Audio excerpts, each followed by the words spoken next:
ഇനി ഈ നിൽക്കുന്നത് നിങ്ങളുടെ മോനാണെന്ന് ഉറപ്പുണ്ടെങ്കിൽ നിങ്ങൾ ഇവന് വേണ്ടി വേറെ പെണ്ണ് അന്വേഷിച്ച് നാണം കരയേണ്ട കാര്യമില്ല. ഈ നിൽക്കുന്നവരുടെ ഭർത്താവാണ് മോൻ. ഈ ബന്ധത്തിൽ അവർക്കൊരു കുഞ്ഞുണ്ട്.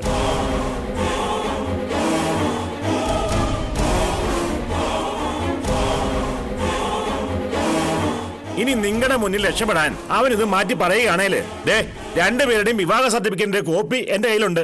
ഞാൻ കാണിച്ചു തരാം.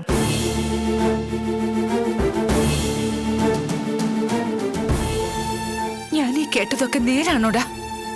ഈ വീട്ടിൽ നിനക്കെന്താ കാര്യം? ഇവള് നിന്റെ ആരാ? നിന്നോടാ ഞാൻ ചോദിച്ചത്. അമ്മേ, അമ്മ കരുതുന്ന പോലെ ഒന്നും സംഭവിച്ചിട്ടില്ല.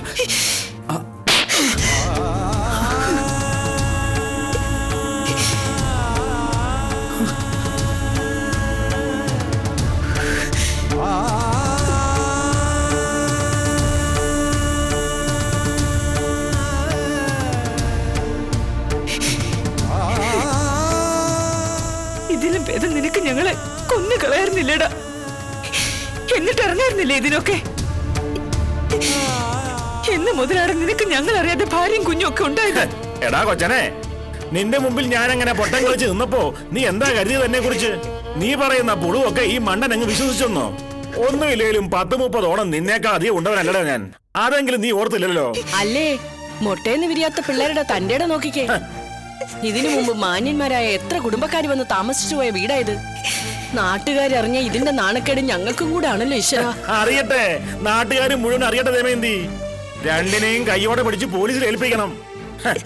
ഇനി ഇതുപോലെ തക്കിട തരികട കാണിച്ച് ഒരുത്തരും നമ്മളെ പറ്റിക്കാൻ ഇടവരരുത്.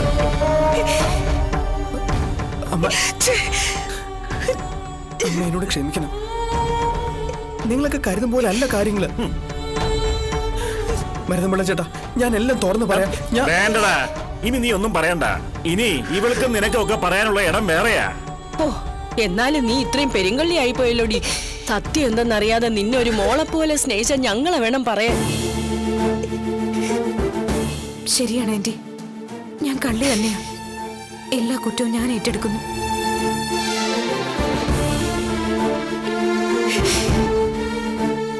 അമ്മയുടെ മോൻ നിരപരാധിയാണമ്മേ. ഞാൻ പറഞ്ഞിട്ടാ ശങ്കർ ഇങ്ങനെയൊക്കെ ചെയ്തത്.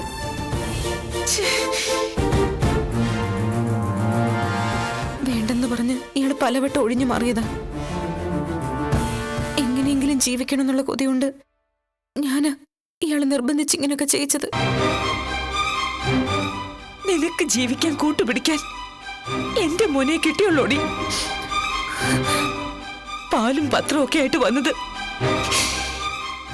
എന്റെ മോന്റെ ജീവിതം കൂടെ നശിപ്പിക്കാനായിരുന്നു. നിനക്ക് സുഖിച്ച് ജീവിക്കാനുള്ളതല്ല എന്റെ മോന്റെ ജീവിതം. ഇവനെ ഈ നിലയിലെത്തിക്കാൻ ഞങ്ങൾ എന്തെല്ലാം ബുദ്ധിമുട്ടുകൾ സഹിച്ചു എന്ന് ആർക്കും അറിയില്ല. അതെന്റെ മോനും മറന്നുപോയി. നിനക്കിവൻ നിന്റെ ജീവിതം പച്ചപിടിപ്പിക്കാനുള്ള ഒരുത്തൻ മാത്രമായിരിക്കും. പക്ഷെ ഞങ്ങൾ 2 സാധു ജന്മങ്ങൾക്ക് ഇവൻ അങ്ങനെയല്ല. എന്റെ മോന്റെ ജീവിതം നിന്നെ പോലൊരു അഴിഞ്ഞാട്ടക്കാരിക്ക് വേണ്ടി നശിപ്പിക്കാനുള്ളതല്ല.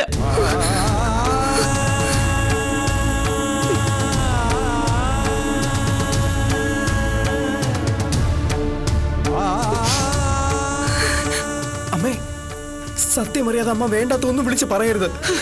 മിണ്ടിപ്പോകരുത് നീ. എന്ത് കള്ളം പറഞ്ഞാലും വിശ്വസിച്ചു പോയത് ഞങ്ങളുടെ തെറ്റ്. മതിയായടാ, അമ്മയ്ക്ക് സന്തോഷമായി. നീ ഇപ്പൊ നാണം കെടുത്തിയത് ഞങ്ങളെ ആരെയുമല്ല, അഭിമാനിയായ ഒരു മനുഷ്യന്റെ ആത്മാവിനെയാ. അമ്പലമുറ്റത്തെ ബാലാനന്ദ മേനോന്റെ മകനായി പോയല്ലോടാ നീ. നിന്നെ പ്രസവിച്ചതിന് ആ ആത്മാവ് ഇപ്പൊ എന്നെ ശപിക്കുന്നുണ്ടാവും.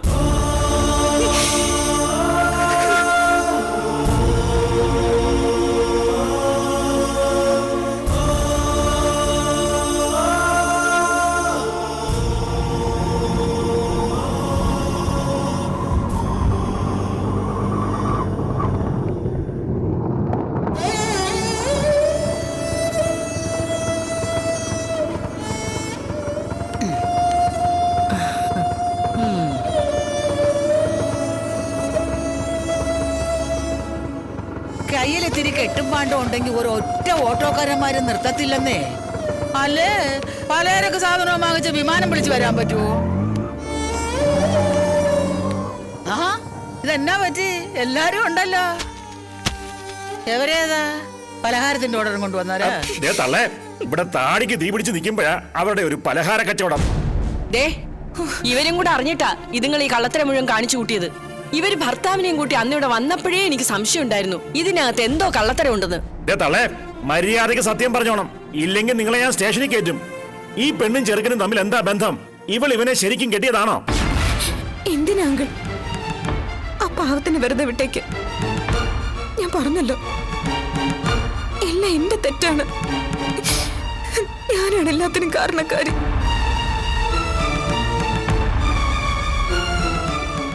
ജീവിക്കാനുള്ള കൊതി കൊണ്ട്, എന്റെ മോളെ വളർത്താനുള്ള ആഗ്രഹം കൊണ്ട് ഇങ്ങനെയൊക്കെ സംഭവിച്ചു പോയി.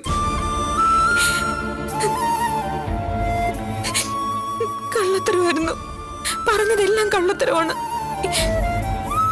അതിന് ഞാൻ മാത്രം ഉത്തരവാദി. എന്നെ മാത്രമേ ശിക്ഷിക്കാവൂ.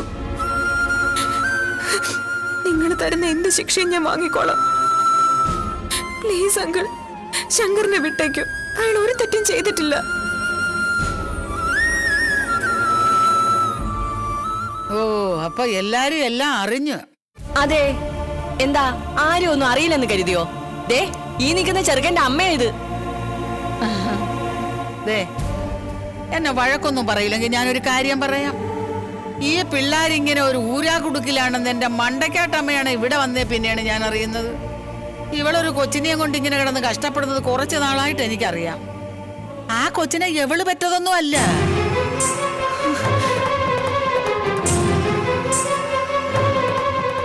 എവളുടെ ചേച്ചിയെ ഒരുത്തൻ പിഴപ്പിച്ച വകയിൽ കിട്ടിയതാ. അതിനെ കളഞ്ഞിട്ട് ആ പെങ്കൊച്ച് വേറൊരുത്തിന്റെ കൂടെ പോയപ്പം അതിനെ കളയാതെ ദേ എവൾ ഇങ്ങ് കൊണ്ടുപോന്നു.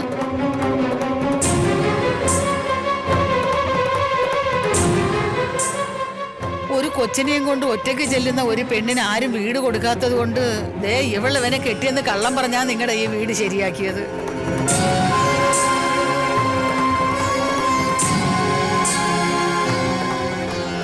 എന്ന് വെച്ച് ഇവര് തമ്മിൽ മോശപ്പെട്ട ഒരു രീതിയും ഇല്ല കേട്ടോ. ആരോരുമില്ലാത്ത ഒരു പെങ്കൊച്ചിനെയും കുഞ്ഞിനെയും സഹായിക്കാൻ വേണ്ടി നിങ്ങളുടെ മോൻ ഒരു കള്ളം കാണിച്ചു. ചെയ്തത് തെറ്റായിരിക്കാം, അതുകൊണ്ട് ആരും നശിച്ചു പോയില്ലല്ലോ. ഇനി നിയമവും വകുപ്പും ഒക്കെ അനുസരിച്ച് നിങ്ങൾക്ക് ഞങ്ങളെയൊക്കെ ജയിലിൽ കയറ്റണമെങ്കിൽ അതും ആയിക്കോ.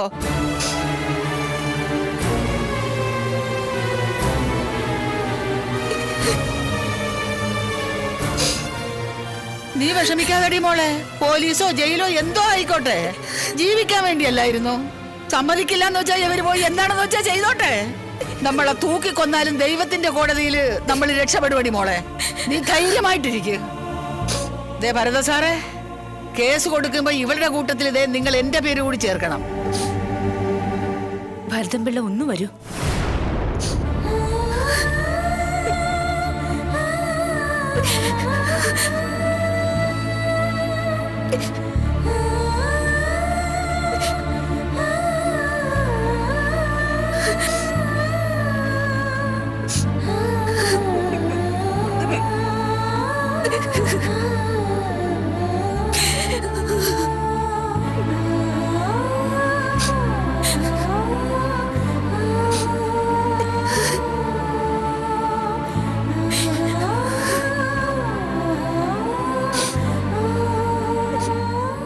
ഞാൻ എന്റെ മോനെ ന്യായീകരിക്കുകയല്ല.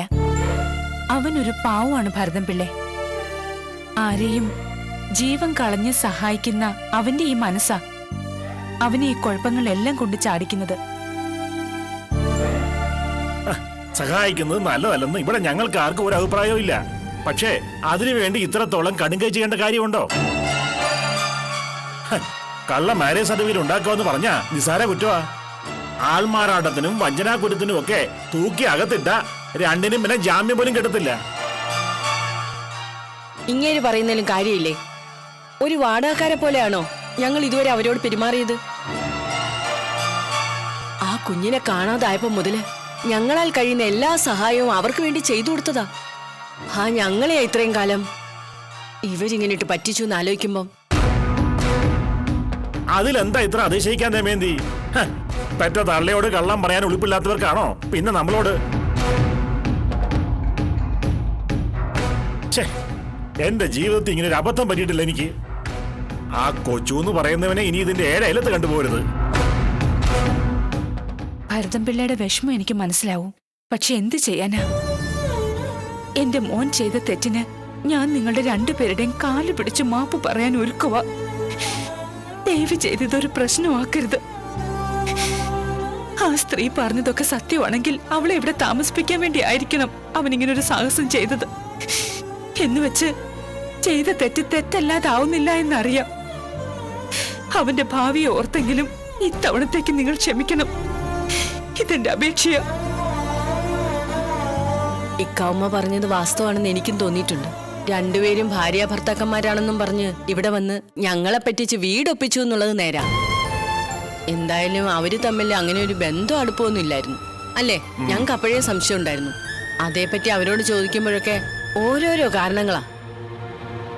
എന്നാലും അവനൊരു രാത്രി പോലും ഇവിടെ തങ്ങിയിട്ടില്ലെന്നുള്ളത് സത്യ. അവനത്തരം ചീത്ത സ്വഭാവമൊന്നും ഇല്ലാത്തവനാണ് ചേച്ചി. ഇക്കാര്യത്തിൽ അവൻ എങ്ങനെ സംഭവിച്ചതെന്ന് എനിക്കിപ്പോഴും പിടികിട്ടുന്നില്ല. എന്നോടോ അമ്മയോടോ അവൻ ഇങ്ങനൊരു കള്ളത്തരം കാണിക്കുമെന്ന് ഞാൻ ഇപ്പോഴും വിശ്വസിക്കുന്നില്ല. കുഞ്ഞുനാള് മുതല് അവൻ ഒരുപാട് കഷ്ടപ്പെട്ട ഈ നിലയിലെത്തിയത്. അതുകൊണ്ട് ചിലപ്പോ അതുപോലെ കഷ്ടപ്പെടുന്ന ഒരു പെൺകുട്ടിയെ പരിചയപ്പെട്ടപ്പോ ഒന്ന് സഹായിക്കണമെന്ന് തോന്നിയിട്ടുണ്ടാവും. അതുകൊണ്ടാവും അവൻ ഇങ്ങനൊക്കെ. അല്ലാതെ എന്റെ മോൻ നിങ്ങൾ ഉദ്ദേശിക്കുന്ന പോലെ ഒരു തട്ടിപ്പുകാരനൊന്നും അല്ല.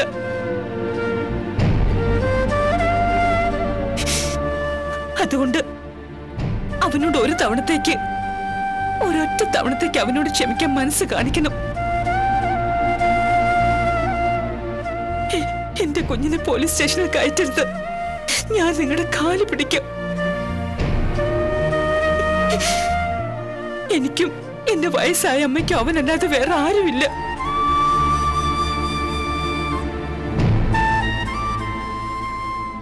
നിങ്ങൾ ഇങ്ങനെ സങ്കടപ്പെടാതെ രുക്മിണിയമ്മേ. അവന്റെ വിവരക്കേട് കൊണ്ടാണ് ഇത് സംഭവിച്ചതെന്ന് ഞങ്ങൾക്ക് മനസ്സിലായി. അല്ലാതെ അവൻ ഫ്രോഡാണെന്നൊന്നും ഞങ്ങൾക്ക് ഒരിക്കലും അഭിപ്രായമില്ല. പിന്നെ നിങ്ങൾ പറഞ്ഞതുപോലെ ആ പെങ്കോച്ചിനോടുള്ള ഒരു താല്പര്യം കൊണ്ടാവും അവൻ ഇങ്ങനെ ഒരു കന്നന്തിരിവ് ചെയ്തത്. പോലീസിൽ കംപ്ലൈന്റ് ചെയ്യുന്നൊക്കെ ഞാൻ വെറുതെ അവനെ ഒന്ന് വരട്ടാൻ വേണ്ടി പറഞ്ഞതേ ഉള്ളൂ. സത്യത്തിൽ ആ പിള്ളേരെ ഞങ്ങൾക്ക് വലിയ ഇഷ്ടാ. അതുകൊണ്ടാ അവന്റെ കാര്യം സംസാരിക്കാൻ ഭരതേട്ടൻ നിങ്ങളുടെ വീട് തപ്പിപ്പിടിച്ചു വന്നത്. എന്ന് വെച്ച് ഇനി അവരെ ഇവിടെ താമസിപ്പിക്കാൻ പറ്റത്തില്ല കേട്ടോ. അതെ, ആ കാര്യത്തിൽ രുക്മിണിയമ്മ ഞങ്ങൾക്ക് ഉറപ്പ് തരണം. ഇല്ല, ഈ നിമിഷം ഞാൻ അവനെ ഇവിടുന്ന് കൊണ്ടുപോയിക്കോളാം. പിന്നെ ഈ പരിസരത്തേക്ക് അവൻ വരില്ല. അഥവാ വന്നാലും നിങ്ങൾ അവനെ ഇങ്ങോട്ട് കയറ്റുകയും വേണ്ട. എന്നാ പിന്നെ ഞാൻ അവനെ കൊണ്ടുപോയിക്കോട്ടെ.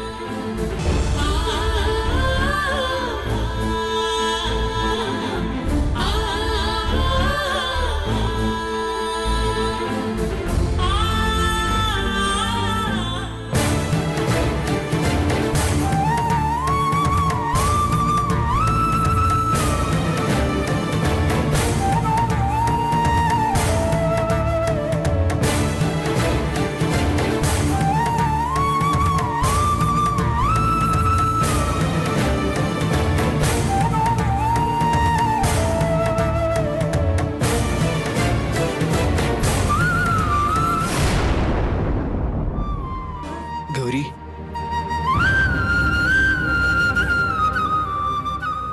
എന്തിനാടോ താൻ അങ്ങനെയൊക്കെ? ഞാനല്ലേ എല്ലാം ചെയ്തത്. വേണ്ടാന്ന് താൻ പല പ്രാവശ്യം പറഞ്ഞിട്ട് അതൊന്നും കേൾക്കാതെ എന്നിട്ടിപ്പോ താൻ മാത്രം എന്തിനാ എല്ലാ കുറ്റവും ഏറ്റെടുക്കാൻ പോയത്?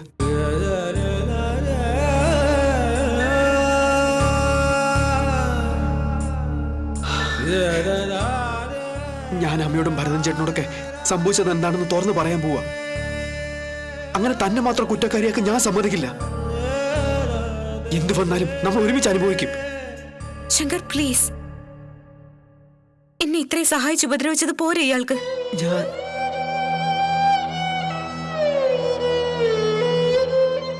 ഒരുപാട് സഹായിച്ചിട്ടുണ്ട്. എനിക്ക് വേണ്ടി ഒരുപാട് കഷ്ടപ്പാടും ബുദ്ധിമുട്ടും ഒക്കെ അനുഭവിച്ചിട്ടുണ്ടെന്നും അറിയാം. ഒന്നും വേണ്ടാന്ന് പറഞ്ഞ് ഒഴിഞ്ഞു മാറിയതും നിരുത്സാഹപ്പെടുത്തിയതും ഒക്കെ എനിക്ക് തന്റെ ബുദ്ധിമുട്ടും ചുറ്റുപാടും ഒക്കെ അറിയാവുന്നതുകൊണ്ടാ. പക്ഷെ ഒരിക്കൽ പോലും തന്നെ മുതലെടുത്ത് ജീവിക്കണമെന്ന് ഞാൻ കരുതിയിട്ടില്ല. തനിക്ക് കിട്ടാനുള്ള നല്ല ജീവിതം തട്ടിപ്പറിച്ചെടുക്കാൻ മോഹിച്ചിട്ടുമില്ല ഞാൻ. താൻ ചെയ്ത ഓരോ സഹായങ്ങളും ഞാൻ കൈനീട്ടി സ്വീകരിച്ചത് എന്റെ ഗതികേടുകൊണ്ട്. സഹായിക്കാൻ വേറെ ആരും ഇല്ലാതായി പോയോണ്ട്. താൻ ചെയ്ത ഉപകാരങ്ങൾക്കെല്ലാം നന്ദിയോടെ പറയുക ഞാൻ. പ്ലീസ് ഇനി വരരുത്. ഇങ്ങനെ സഹായങ്ങൾ തന്ന് ഉപദ്രവിക്കരുത്. ഇനി ഒരിക്കലും തമ്മിൽ കാണുക പോലും അരുത്. ഗൗരി, ആൾമാറാട്ടത്തിനും വഞ്ചന കുറ്റത്തിനും ഒന്നും ജയിലിൽ കിടന്ന് നശിക്കാനുള്ളതല്ല തന്റെ ജീവിതം. അതൊക്കെ എന്നെ പോലുള്ളവർക്ക് അനുഭവിക്കാനുള്ളതാ. അതുകൊണ്ട് തന്റെ അമ്മയെ വിഷമിപ്പിക്കുന്ന ഒരു തീരുമാനവും ഇനി നിങ്ങൾ എടുക്കരുത്. ഭരതനങ്ങളിനോട് എല്ലാ കുറ്റവും ഞാൻ ഏറ്റു കഴിഞ്ഞു. അതിന്റെ പങ്ക് പറ്റാൻ ഇനി ആരും വന്നേക്കരുത്. പ്ലീസ്.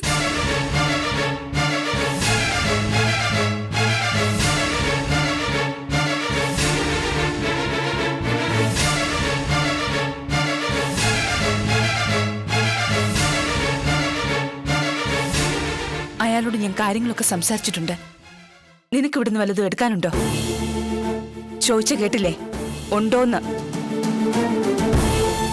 എങ്കിൽ എന്റെ കൂടെ വരണം. ഇവളോ ഈ വീടുമായിട്ടോ മേലിൽ നിനക്കൊരു ബന്ധവും ഉണ്ടാവാൻ പാടില്ല.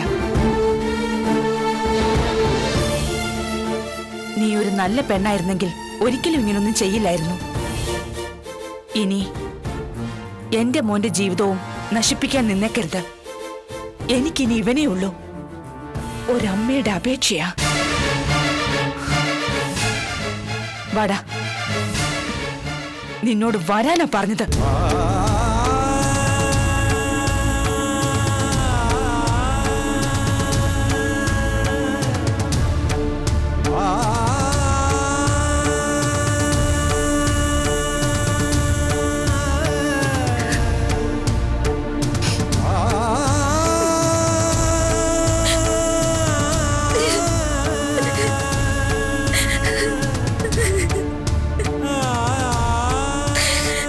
ഇനിയിപ്പോ ഇവിടെ ഇങ്ങനെ നിന്നിട്ട് എന്താ അടി കൊച്ച കാര്യം? പോലീസുകാരെ ആരെയും ഇതുവരെയും കണ്ടില്ലല്ലോ. നീ സമാധാനപ്പെട്. കൊണ്ടുപോയാലും തൂക്കിക്കൊല്ലൊന്നുമില്ലല്ലോ. ഇനിയിപ്പോ പോലീസിൽ ഏൽപ്പിച്ചില്ലെങ്കിലും ഇവിടെ നിറക്കി വിടുമെന്ന് ഉറപ്പാ. സാധനങ്ങളെല്ലാം കെട്ടിപ്പറക്കി വെച്ചിട്ടുണ്ട്. ഇനി എന്താ അവരുടെ തീരുമാനമെന്ന് ഞാൻ പോയി നോക്കിയിട്ട് വരാം. എന്റെ മണ്ടയ്ക്കാട്ടമ്മേ കാത്തോളണേ.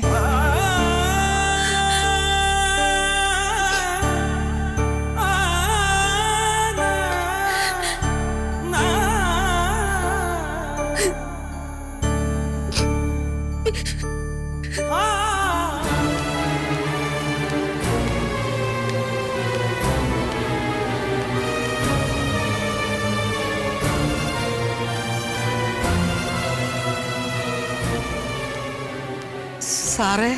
എന്താ? ഞാൻ ആ പെങ്കൊച്ചിനെയും കൊണ്ടങ്ങ് പൊക്കോട്ടെ സാറേ. പോകാൻ ഇവിടെ ആരും പറഞ്ഞില്ലല്ലോ. അപ്പൊ ഞങ്ങളെ പോലീസിൽ പിടിപ്പിക്കാൻ തന്നെയാണോ സാറ് തീരുമാനിച്ചിരിക്കുന്നത്? എന്താ രണ്ടിനെയും പിടിച്ച് പോലീസിൽ ഏൽപ്പിച്ചാലേ തള്ളയ്ക്ക് തൃപ്തിയാവുന്നുണ്ടോ? അല്ല ദമയന്തിയമ്മേ, ഒന്നേ നിങ്ങൾ ഞങ്ങളെ പിടിച്ച് പോലീസിൽ ഏൽപ്പിക്കും, അല്ലെങ്കിൽ ഞങ്ങളെ ഇവിടെ നിന്ന് ഇറക്കി വിടും. എന്തായാലും ഞങ്ങൾക്ക് ഒരുപോലെയാ. അല്ല, എന്താ വേണ്ടെന്നറിയാൻ വേണ്ടിയാ ഇവിടെ വന്ന് ചോദിക്കാന്ന് വെച്ചത്. ഓ, അപ്പൊ കാണിച്ചത് കള്ളത്തരമാണെന്ന് രണ്ടിനും ബോധ്യമുണ്ടല്ലേ? അതാണല്ലോ എല്ലാം കെട്ടിപ്പിറക്കി പോകാൻ തീരുമാനിച്ചത്. കാണിച്ചത് കള്ളത്തരമാണെന്ന് ഞാൻ മണ്ടക്കാട്ടമ്മയെ പിടിച്ച് സത്യം ചെയ്തില്ലേ സാറേ? പക്ഷേ അത് നിങ്ങളെ ആരെയും ദ്രോഹിക്കണമെന്ന് വിചാരിച്ചിട്ടൊന്നുമല്ല, അല്ലാതെ ഒരു നിവൃത്തിയില്ലാഞ്ഞിട്ടാ. അതറിയാവുന്നത് കൊണ്ടാ ഞാൻ ആ പിള്ളേർക്ക് സൈഡ് നിന്നത്. വേണ്ട, നിങ്ങൾ അവരെ കൂടുതൽ സപ്പോർട്ട് ചെയ്യുന്നും വേണ്ട. എന്ത് കള്ളത്തരം കാണിക്കുന്നവർക്കും അവരുടേതായ ന്യായം ഉണ്ടാവും. ഇക്കാവിന് പണത്തിന്റെ കുറവേ ഉള്ളൂ സാറേ. അല്ലാതെ കള്ളത്തരത്തിനും കമ്മട്ടത്തിനും ഒന്നും കൂട്ടു നിൽക്കേണ്ട ആവശ്യം വന്നിട്ടില്ല. ഞാനും എന്റെ കെട്ടിയവനും പണിയെടുത്ത് തന്നെ വയറ് കഴിയുന്നത്. പിന്നെ ആ പെങ്കൊച്ചിന്റെ കാര്യം, അവള് ഞങ്ങളുടെ ആരാണെന്ന് ചോദിച്ചാ ആരാന്നൊന്നും പറയാൻ എനിക്കറിയില്ല. എന്നാലും അവളെപ്പോലൊരു മോളെ തന്നിരുന്നെങ്കിലെന്ന് എനിക്ക് പലപ്പോഴും തോന്നിപ്പോയിട്ടുണ്ട്. അത്രയ്ക്ക് ഇഷ്ടം തോന്നാൻ വേണ്ടി അവൾക്ക് എന്താ ഇത്ര പ്രത്യേകത? അങ്ങനെയൊക്കെ ചോദിച്ചാ ഞാനിപ്പോ എന്തോ പറയാനാ? അവൾ ഇവിടെ വന്നിട്ട് ഏറിയാൽ ഒരു 4-5 മാസമല്ലേ ആയിട്ടുള്ളൂ. അപ്പോഴേക്കും നിങ്ങൾക്കും അവളോട് ഇഷ്ടം തോന്നിയിട്ടില്ല എന്ന് പറയാൻ പറ്റുമോ? അതുപോലെ ഞാനും അവളും തമ്മില് ഒരുപാട് നാളത്തെ പരിചയമൊന്നുമില്ല. എന്റെ തട്ടുകടയിൽ വന്ന് ഒരു ചായ കുടിച്ച ഒരു ലോട്ടറിക്കാരി പെങ്കൊച്ചിനോട് വെറുതെ തോന്നിയ ഒരു ഇഷ്ടം. പരിചയപ്പെട്ട് അവളുടെ കഥയൊക്കെ അറിഞ്ഞു കഴിഞ്ഞപ്പോ ആ ഇഷ്ടം കൂടി. പിന്നെ അവളും അവളുടെ ചേച്ചിയും കൂടി ഞങ്ങളുടെ വീട്ടിൽ താമസിക്കേണ്ട ഒരു സാഹചര്യം ഉണ്ടായി. മനസ്സ് കൈവിട്ടുപോയ ഒരു ചേച്ചി പെങ്കൊച്ചിനെയും കൊണ്ട് അവള് കിടന്ന് ജീവിക്കാൻ പാടുപെടുന്നത് കണ്ടപ്പോ സത്യം പറയാലോ സാറേ, അവളെ നമ്മൾ നമിച്ചു പോവും. ആ പ്രായത്തിൽ അവളെപ്പോലൊരു പെങ്കൊച്ച് വിചാരിച്ചാൽ കാശുണ്ടാക്കാനാണോ പാട്? എന്നിട്ടും അമ്മാതിരി തോന്നിയാസത്തിനൊന്നും പോവാതെ അവൾ അന്തസ്സായിട്ടാണ് സാറേ ജീവിക്കാൻ നോക്കിയത്.